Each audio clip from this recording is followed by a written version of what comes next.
Good morning. At least it's morning for me.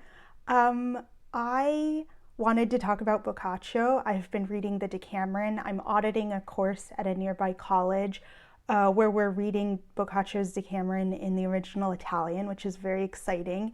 And part of what we do in the course is each week we read one of the days of the Decameron, which is split into 10 days. And then someone is assigned one or two scholarly articles related to that day to give a presentation on at the next class meeting.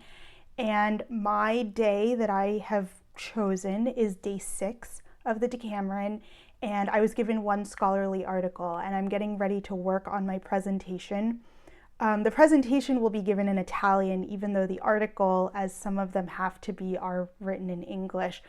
But I have been having some difficulty in really figuring out how I want to frame my argument, my readings of both the original text and this article in my presentation for reasons that I think will become clear as I talk about it. And I just figured, why not talk to someone? My wife is at work, so I'm talking to my phone. And if it's interesting, maybe other people will enjoy it. We'll see. So the article that I was assigned is by Thomas Stillinger. It's called The Language of Gardens, Boccaccio's Valle, Delle Donne, and it was published in Traditio. Yeah, I'm not sure of the date. I got it through my academic library where I work's subscription through JSTOR. If you are at a college or university, you might be able to get access to this article. I'll put the citation information in the link below. If you have access to a public library, you might be able to get it through there. And even if you don't have access through either the public or academic library, if the public or academic library that you usually frequent has an interlibrary loan department, you can probably request it. I found it very interesting, so if you want to read the full text, I highly recommend it. So let's see, I guess I should start with what part of the Decameron this article is talking about, and I will read citations from the Decameron in the Italian because that's the text I have, and hopefully I can explain what I'm reading in English, one would hope. So I was assigned the 6th day. Elisa is the queen of that day. I'm not going to go into the structure of the Decameron that much. All you need to know is each day, one of 10 young men and women who are out in the countryside outside of Florence is assigned the role of king or queen. They pick a theme for that day, and then everyone tells a story based on that theme.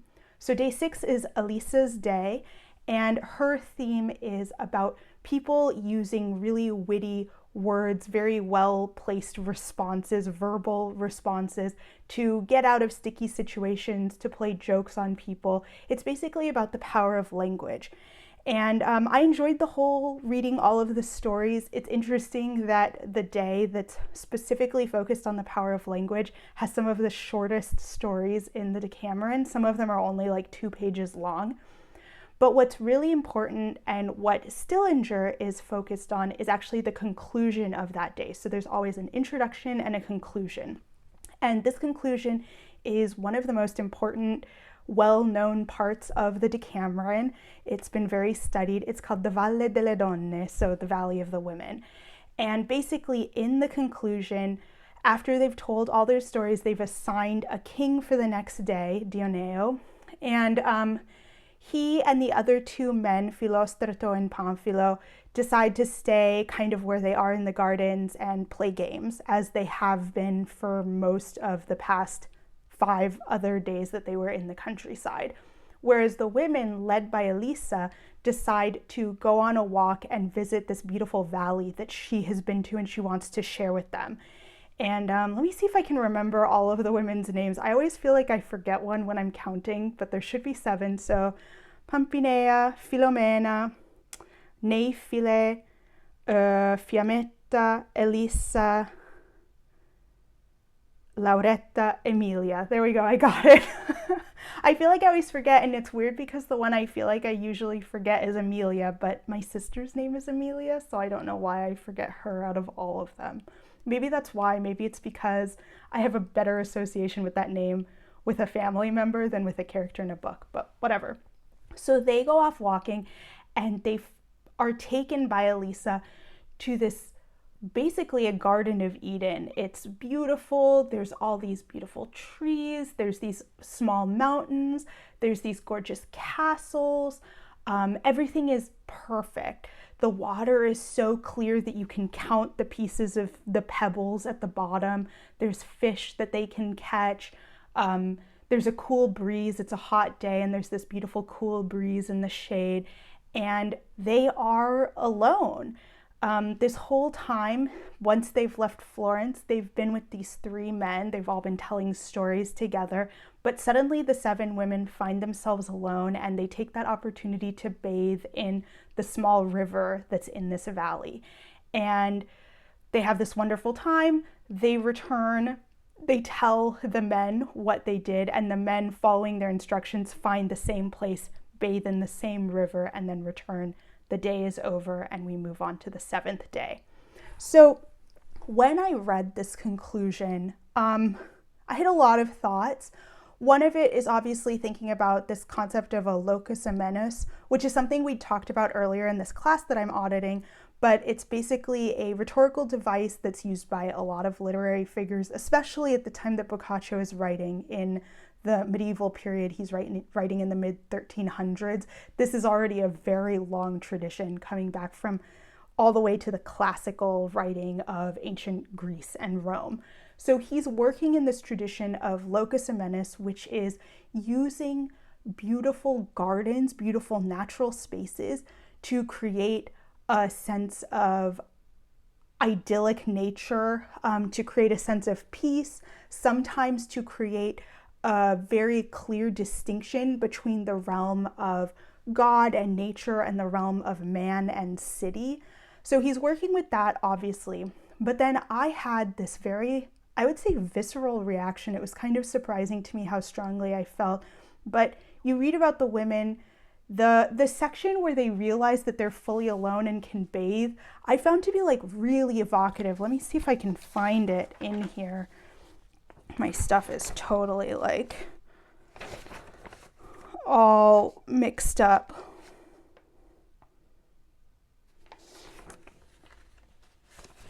Oh my God, this isn't even the right section. What am I doing? Oh no, here we go.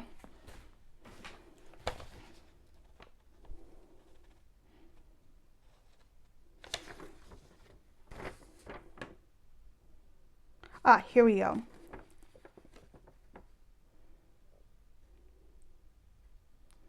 In questo adunque venute le giovani donne, poi che per tutto riguardato ebbero e molto comendato il luogo, essendo il caldo grande e vedendosi il pelaghetto davanti, e senza alcun sospetto d'esser vedute, deliberaron di volersi bagnare.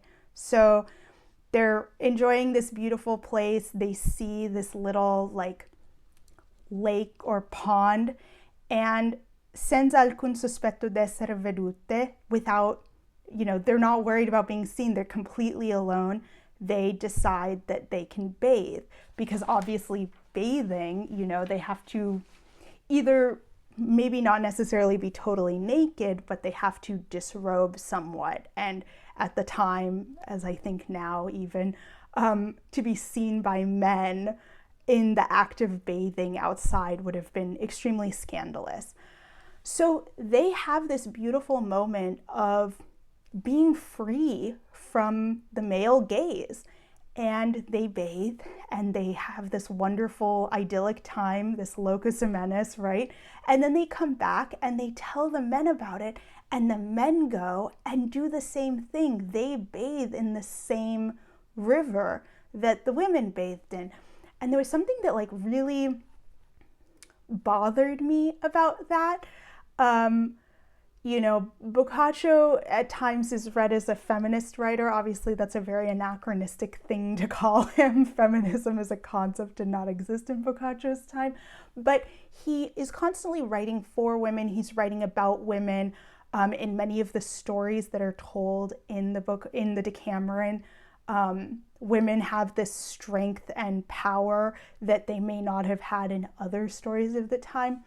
but there's something that feels very pointed about the men going to the same location, bathing in the same waters. In some ways, there's an eroticism to it, right? Like, they're not all bathing together, which would have been far too scandalous, but the men enter into the same place that the women were nude before.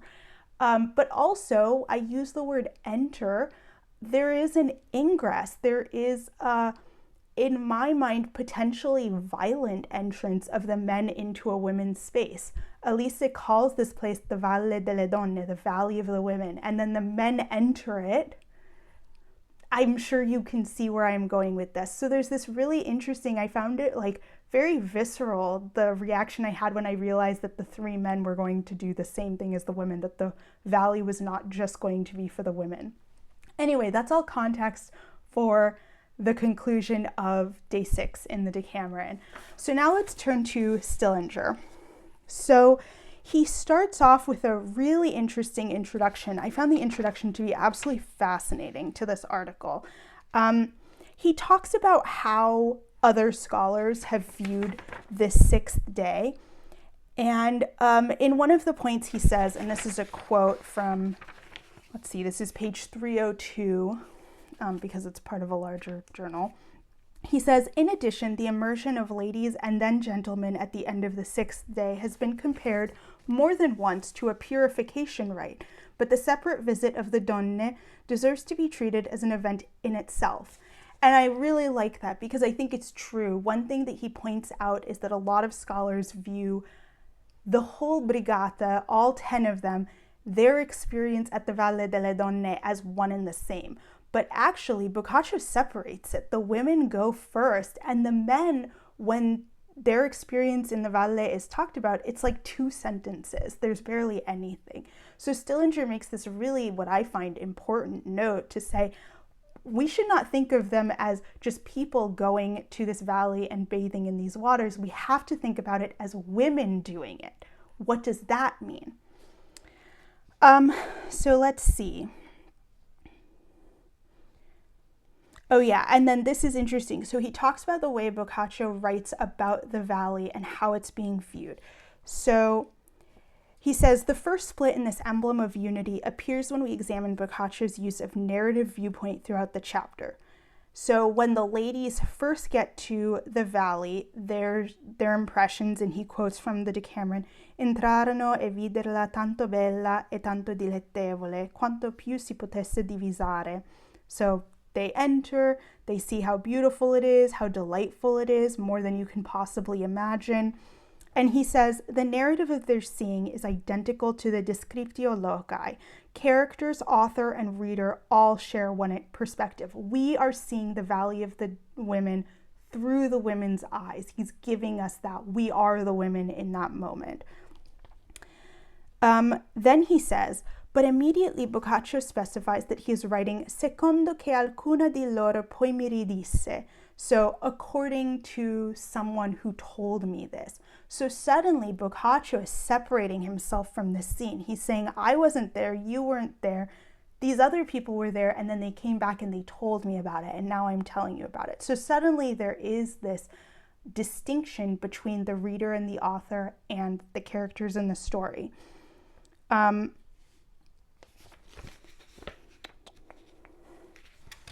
see. I've underlined a lot of quotes.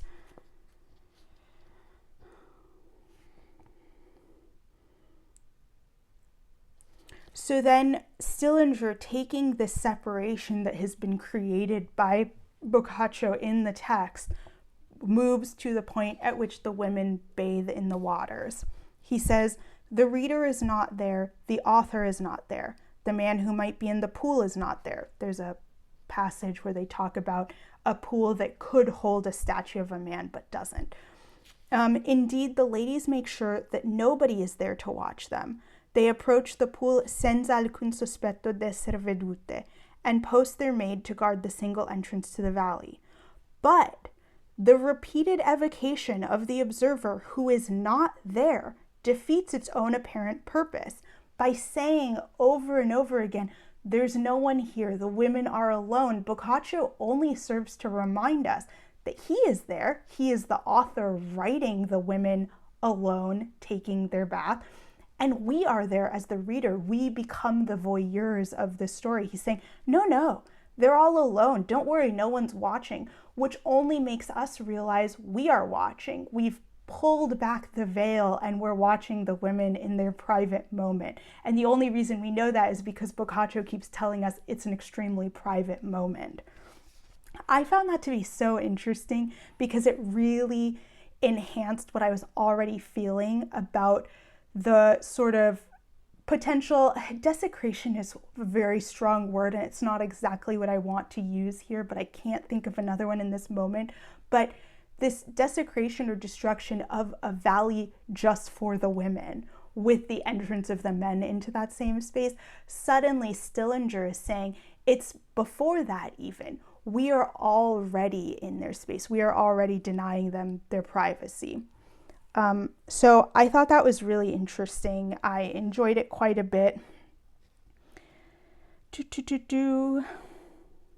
Yeah, he says, the split at this central moment is complete. The characters, author, and reader, once unified in a single movement and a single vision, are now polarized as the subjects and objects of an act of seeing.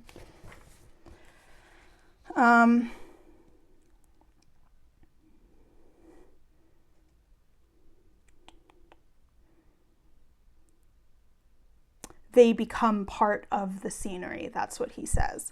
So as Boccaccio is describing the beautiful valley, the women go from being the observers of the valley to being part of the valley that is being observed by us, the reader, and by Boccaccio himself as the writer. So I thought that was very interesting. Then he moves on to the second section, which is titled The Garden of Languages. And this is the moment when I think I'm running into an issue with how to translate what I'm reading and my thoughts about both the conclusion of day 6 and the Stillinger article into a PowerPoint that I can present to the class. Because in the Garden of Languages, the second section, Stillinger is looking at how Boccaccio is in conversation with authors that he would have read.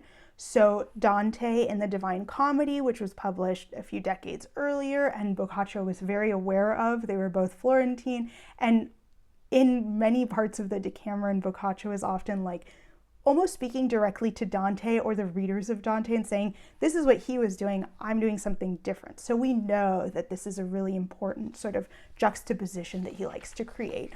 So there's Dante, there's also a French poem, epic poem, I think. Let me see if I can find, oh yeah, I'm sorry for my French, pardon my French, Roman de la Rose, and Ovid's Metamorphoses, and how Boccaccio, in the exact language that he uses in this conclusion, is creating parallels between his work and these other works. And specifically in these works, there are other descriptions of gardens, both earthly and heavenly, and how Boccaccio, being in conversation with those very explicitly in the text, is either undermining what these authors are saying or using them as stepping points to his own gain.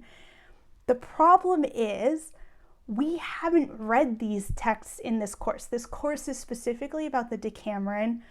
Some people in the class have read the Divine Comedy, I believe, in the original Italian. I'm not sure. I read it in English like ages ago, so I only remember a little bit. We certainly haven't read this French poem, and I don't think most of us have read Ovid's Metamorphoses.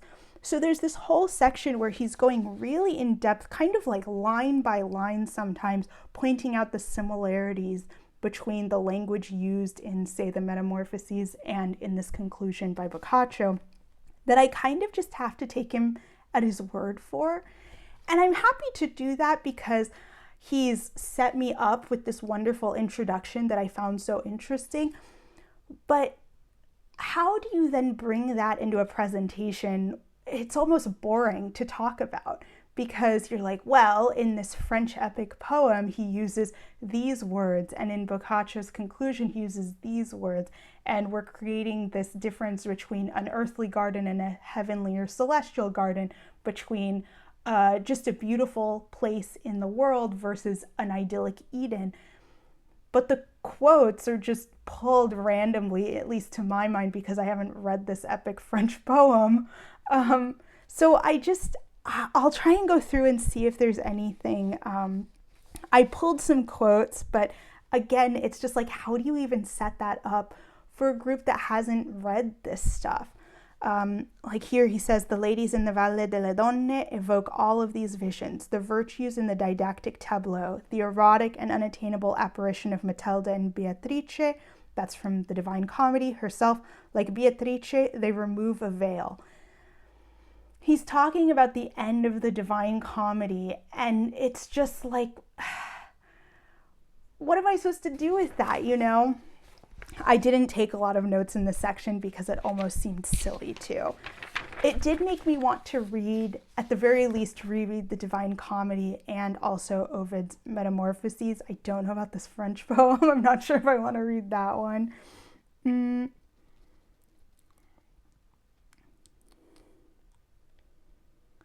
Yeah, I mean, they talk a little. I did find this part interesting. So obviously Dante and the Divine Comedy, that's this like epic pilgrimage narrative, right? Dante is traveling into hell, going through purgatory to finally reach paradise. Like, it is a journey. That's the whole point. And so Stillinger is saying that journey that Dante goes through in the Divine Comedy is compressed so much in the Valle delle Donne di Boccaccio. So the women, they enter the valley. There's a slight journey, you know, maybe with that, but they reach paradise immediately. And so he says, the journey, the very metaphor for change, education, transcendence, is collapsed into a single act. The epic narrative becomes a still pastoral landscape. That's interesting.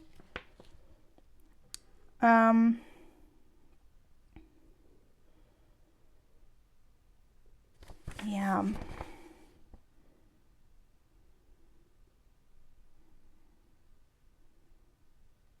I did also find this quote interesting. If Dante's long journey is reduced to a single act, perhaps that act is carnal. It is a familiar observation that Boccaccio uses certain of the stories in the Decameron to mock the still novistic novel, or to mock the still novistic ideal. And that is something interesting because we've talked about that quite a bit. The Decameron is extremely erotically charged. It's very licentious. It's extremely playful. It's very bloody at times. And compared to the Divine Comedy, which is very, very staid in many ways, often Boccaccio is very, like, purposefully pointing to Dante and saying, I'm not like him. I'm writing what's really happening. Dante is writing about heaven, you know, hell, purgatory, and finally heaven. Boccaccio is not writing about those things. Boccaccio is writing about the earthly. He's like, people have carnal desires that will be fulfilled. There may be consequences of that, but we cannot imagine that everyone is this saintly person. And we also cannot imagine that someone who is not saintly, who does sort of like fulfill their carnal desires, will end up in hell, right? In the Divine Comedy, when he goes through hell, we see who ends up there, whether we agree with it or not, with our sort of modern understanding of relationships and sex, but like, it's very clear who goes to hell and who goes to heaven. Whereas in Boccaccio, many bad people are lauded for what they've done. Many good people are destroyed for what they've done, because that's just the way the world works. Sometimes bad people get ahead, sometimes good people get stuck behind. So I do think that's interesting, and it is something we've talked about before. Yeah, I'm trying to pull more quotes. Like, my pages on this part, I have so much less written because I just wasn't.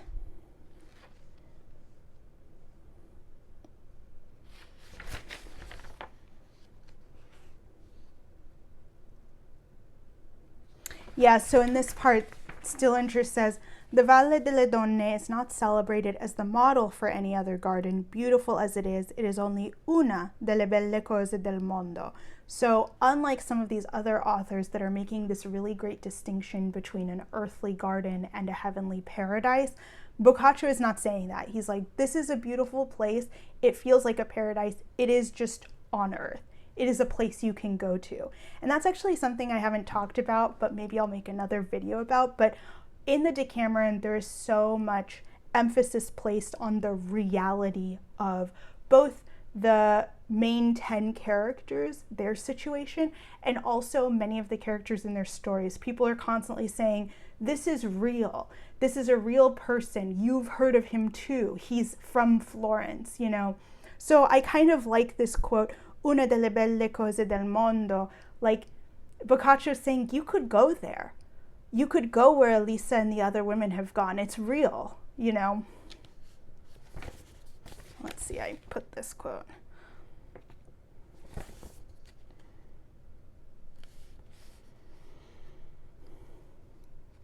He does talk more about the idea of seeing versus being seen. Again, he's using very specific quotations from things like Ovid's Metamorphoses, which I haven't read, but I am interested in this idea of voyeurism in this section. And he talks about this, there's this quote, the voyeuristic author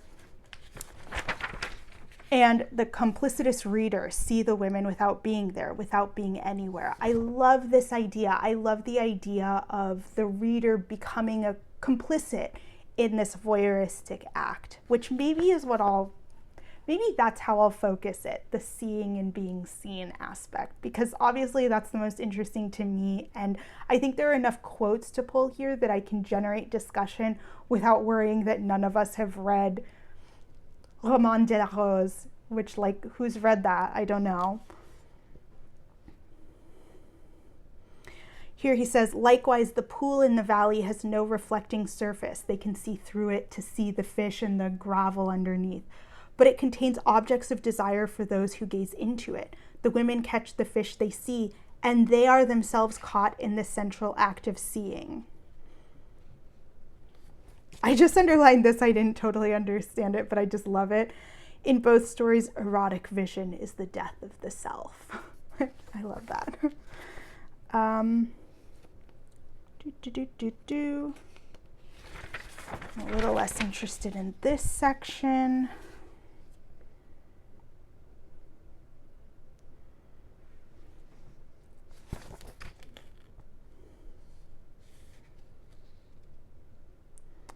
And then we move on to the third section, the silence of the garden. He starts this talking about the name. The reason for the name Valle delle Donne is not given. Elisa knows the valley and she knows its right name.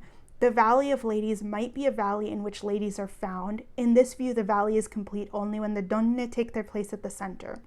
Alternatively, it might be, in reversal of the synecdoche, a valley found in ladies, which is obviously at least somewhat of an erotic image, right? When we think of women's bodies and nature, usually there's an eroticism there. I think that is something I might pull as well, because you want to generate discussion questions for these presentations, and I do think it would be interesting to see or to hear how some of my fellow classmates thought of this name, whether they see it more as a valley of women or valley for women. I think that's kind of an interesting question, and it's not one that can easily just be answered.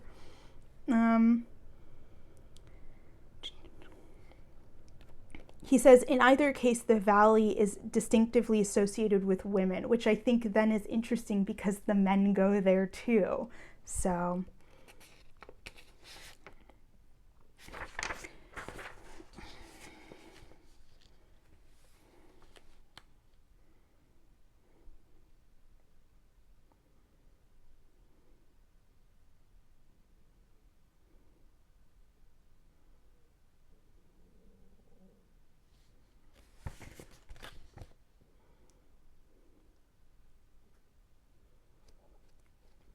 yeah, I think this is also interesting. So like we talked about earlier, where Stillinger is saying there's both at the start of this sort of episode, oh my God, that was my cat.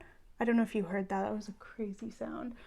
Um, I'm home alone, so like that would have been crazy. Where Stillinger talks about the way that at first we are seeing the valley through the eyes of the women, we are the women, then they become part of what we are observing as the voyeuristic reader. One thing that's interesting is that what the women actually say to each other about the valley is not written. Boccaccio basically says that they talk about how beautiful it is, but he doesn't give them the actual, he doesn't say what they say exactly. And Stillinger says, the private experience of the Donne cannot be recovered in words. At the same time, Boccaccio's words transform the women. So Boccaccio is writing about the women. He's viewing them, we're viewing them, but he can't get into their mind. He is still separate from that, which I don't know. I think that's almost more voyeuristic. That's almost more predatory in a way because he's still choosing to write it, but he's not giving us the inner thinking of the women, their inner mind. But I do think that's really interesting.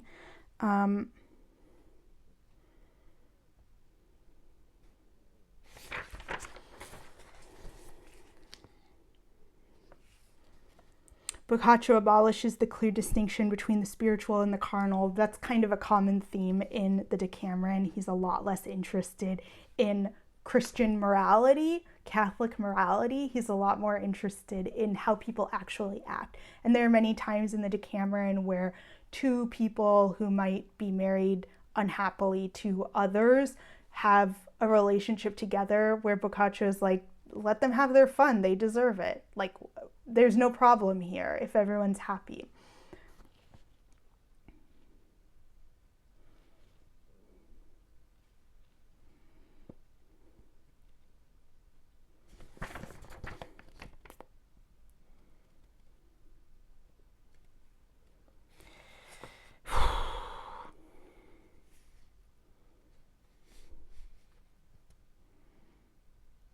Yeah, I think this is one of the most important quotes, and it comes right at the end of the article, and then I'll end this little video because I feel a lot better having talked through things.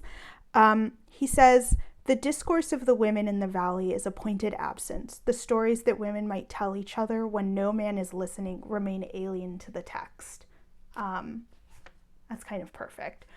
So I think I feel better just going back through the article because I read it the other day is helpful. Looking back over what I thought was important enough to note down, underline, or write a little bit of marginalia on was really helpful. I think I'm going to really focus my presentation on this seeing versus being seen and the voyeuristic nature of this conclusion, and when needed, pull in some of the things that Stillinger says about these earlier literary works, but at least then I don't have to build my presentation around literature that we haven't read necessarily. And I think that there's enough there and it generates enough discussion because I think this is really, clearly it's only one way of reading the Valle delle Donne. Obviously it's one that I kind of agree with, at least in part, but as Stillinger himself notes, there's many other readings, and I think there's enough discussion to be generated among the other people in this class about how they really saw this story, how they saw it before they read the Stillinger article, and how they saw it after, and whether that changed. So thanks for listening to my ramblings. Maybe I'll do more Decameron videos. I don't know. It's like all I'm thinking about lately. So, all right, bye.